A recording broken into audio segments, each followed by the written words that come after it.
Hi friends, movie start होती है और हम एक डॉक्यूमेंट्री ग्रुप को देखते हैं जो यहाँ पे शामन्स के ऊपर डॉक्यूमेंट्री बनाने के लिए थाईलैंड के गांव में आए थे। यहाँ पर वो एक शामन निम से मिलते हैं जो यहाँ पर बहुत फेमस थी। उसको यहाँ की गॉडेस बाया ने खुद चूज़ किया था और उसकी फैमिली में से वो हमेशा जनरेशन में से एक औरत को सिलेक्ट करते थे जो यहाँ पे एक बहुत फेमस शामन होती, जो लोगों की मदद करती, जिसका काम इस गाँव की भलाई के लिए होता।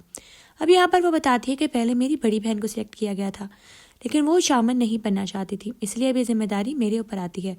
मैं यहाँ पर सबकी मदद करती हूँ और सबके काम करती हूँ। हमें शादी की इजाज़त नहीं होती और हमें हमारा काम सिर्फ लोगों की मदद करना है और बायन गॉडेस की सिर्फ सेवा करना और पूजा करना। मैं यहाँ पे लोगों की मदद करती हूँ, हीलिंग के काम करती हूँ और जड़ी बूटियों वगैरह से लोगों के इलाज करती हूँ। बायन की मेरे ऊपर एक बहुत बड़ी करम नवाजी है जिसकी वजह से मैं अब लोगों की मदद करती हूँ। और वह अपनी गॉडेस के बारे में बताती है जिसकी मूर्ति जंगल के अंदर थी, जहाँ पर ये लोग जाके उसकी पूजा करते थे और वो एक बहुत अच्छी गॉडेस थी उनके हिसाब से। यहाँ पे नेगेटिव एनर्जीज भी होती हैं और पॉजिटिव भी, और बायन की पॉजिटिव थी और यहाँ पर ये इसकी मदद करती थी लोगों की। और यहाँ पर वो बताती है कि हमारी फैमिली में से जनरेशन से ये काम चलता आ रहा है और अब ये जिम्मेदारी मेरे ऊपर है। अब मेरे पास शायद ही मेरी बहन की बेटी के पास ट्रांसफ़र हो जाए। वो बताती है कि उसकी एक बहन है जिसकी एक बेटी है, लेकिन वो अपनी बहन से नहीं मिलती क्योंकि वो यहाँ से जा चुकी थी। लेकिन अब उसके हस्बैंड की डेथ हो जाती है तो यहाँ पे इसको जाना पड़ता है अपनी बहन के पास से मिलने के लिए। अब यहाँ पे उसका फ्यूनरल चल रहा था। उसकी बेटी मिंग बहुत अजीब हरकतें कर रही थी।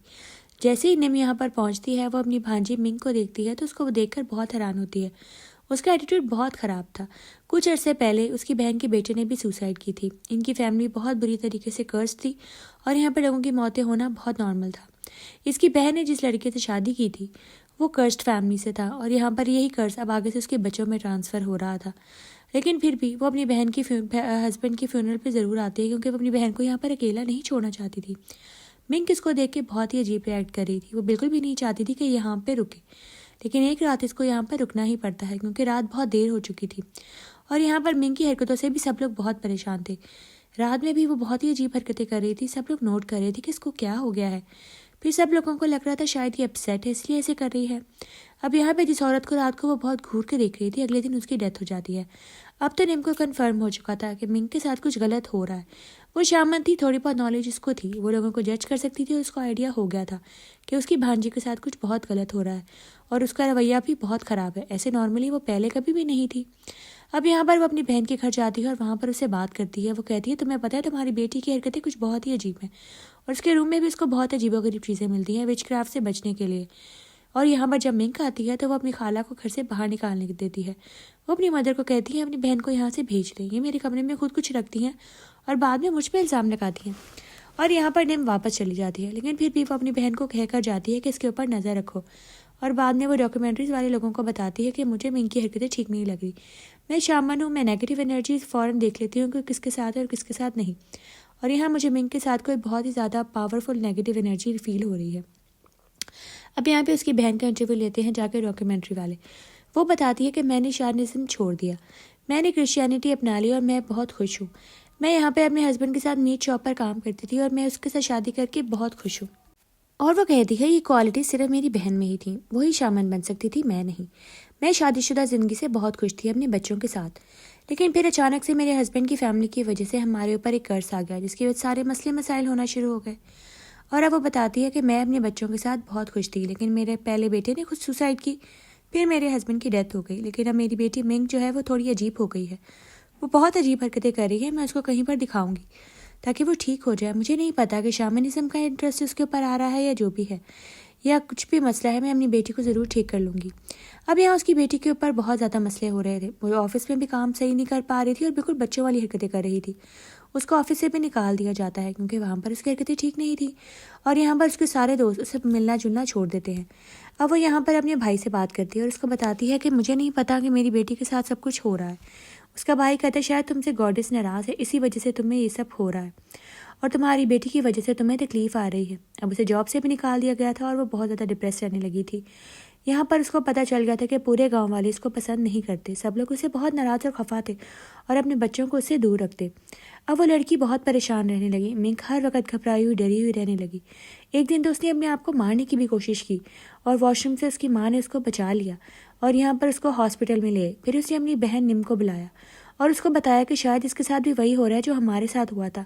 शायद अब नेक्स्ट शामन इसने बनना है, इसलिए इसके साथ ये सब हो रहा है।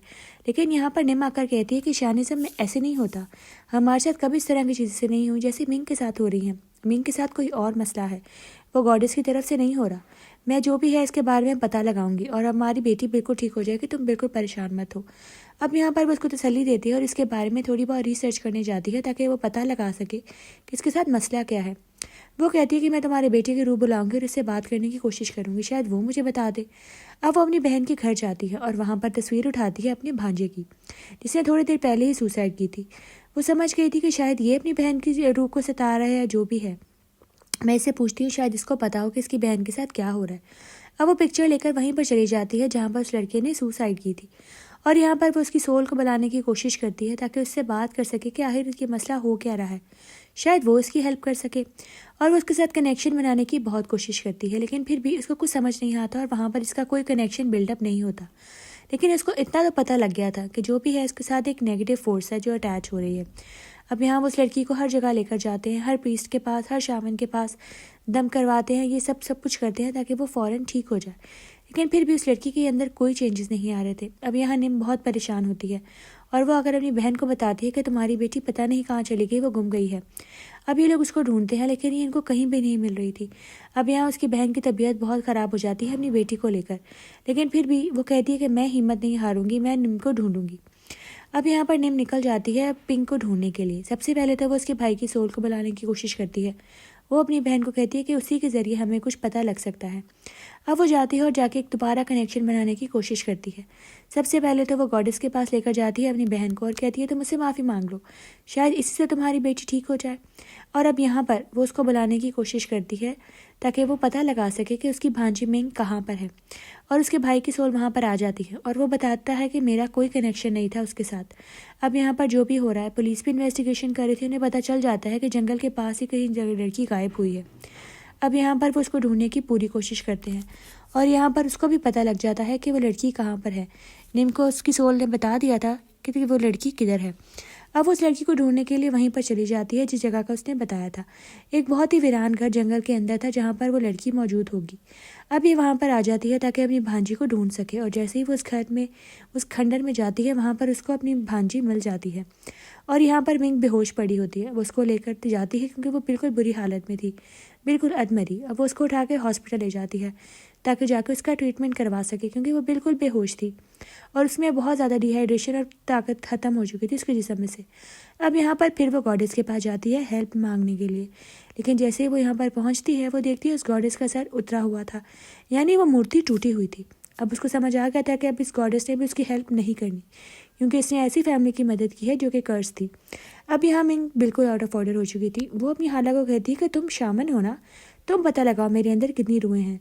अब ये तो उसको पता लग चुका था कि वो पूरी तरीके से पोसेस्ड हो चुकी है। अब यहाँ पर एक हाई प्रीस्ट होते हैं गांव में जिसके पास वो मिंग को लेकर जाती है और वो बताते हैं कि इसके अंदर जानवरों की और इंसानों दोनों की रूहें हैं और अगर हमें इन सबको निकालना है तो हमें इसका एग्जॉर्सिज्म करना पड़ेगा, तभी हम इसको इस ईवल स्पिरिट से आज़ाद कर सकते हैं, वरना वो उस लड़की की सोल को अपने साथ ले जाएंगे।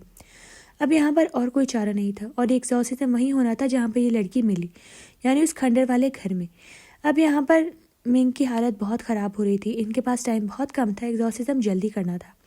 अब यहाँ पर वो कहता है कि आप लोग अपना माइंड बना लें, इस लड़की की जान भी जा सकती है क्योंकि एक बहुत ख़तरनाक अमल है, लेकिन अगर इसके साथ नहीं परफॉर्म होगा तब भी ये मारी जाएगी और अपने साथ बहुत लोगों की रूह को भी साथ लेकर जाएगी क्योंकि जो स्पिरिट्स के साथ अटैच है वो बहुत ईवल हैं। अब यहाँ पर मिंग की माँ समझ नहीं पा रही थी कि वो क्या करे। अब उसके पास सिर्फ एक बेटी ही रह गई थी, लेकिन जो भी था उसे अपनी बेटी का इलाज करवाना था क्योंकि वो हर वक्त पोजेस रहती थी। अब वो हर वक्त घर की चीज़ें तोड़ती, इसको तंग करती, पूरा घर को रात भर सताती और बहुत बुरा हाल करती घर का। डॉक्यूमेंट्री वाले ग्रुप ने उसके घर में कैमरास लगाए थे जिससे पता लग रहा था कि पूरी रात वो घर की चीज़ें तोड़ती फोड़ती रहती थी और घर में मौजूद हर किसी की जान को खतरा था। अब यहाँ पर नोई जो कि मिंग की मदर थी वो अपनी बहन को ढूंढने के लिए आती है निम को और यहाँ पर वो अपने घर में मरी हुई मिलती है, यानी रात को उसको किसी ने मार दिया या शायद उसने खुदकुशी कर ली, इसके बारे में किसी को पता नहीं चलता। अब मिंग की माँ बहुत परेशान थी, उसने अपनी बहन का फ्यूनरल किया और अब उसके बाद उसने अपनी बेटी का एग्जॉर्सिज्म करवाना था। यहाँ पे हाई प्रीस्ट पहुँच जाते हैं और वो कहते हैं हमारे पास टाइम बहुत कम है, हम जाकर रिचुअल की तैयारियाँ शुरू करते हैं, लेकिन आपने मिंग को घर में बंद रखना है, हम उसी पुराने खंडर वाली जगह पर जाकर सारी चीज़ें शुरू करते हैं, रिचुअल स्टार्ट करते हैं और उन रूहों को कैद करेंगे। लेकिन इसके ज़रिए हमें आपकी ज़रूरत होगी। आपके ज़रिए ही वो स्पिरिट्स निकल सकती हैं, क्योंकि आप उसकी मदर हैं, आपका उसके साथ एक कनेक्शन है। और मिंग को वो कमरे में बंद कर देते हैं और कहते हैं कोई इसको बाहर नहीं निकालेगा। और हम एक रिचुअल स्टार्ट करते हैं जिसे हम सारी सोल्स को वापस भेज देंगे हेल में।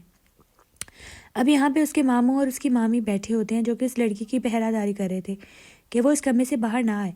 लेकिन अंदर से उनके बच्चे की रोने की आवाज़ आ रही थी, जबकि वो यहाँ पर मौजूद नहीं था। और वो दरवाज़ा खोलने की कोशिश करती है। उसका हस्बैंड उसको मना करता है, लेकिन वो कहती है नहीं, मेरा बच्चा अंदर है, मैंने दरवाज़ा खोलना है।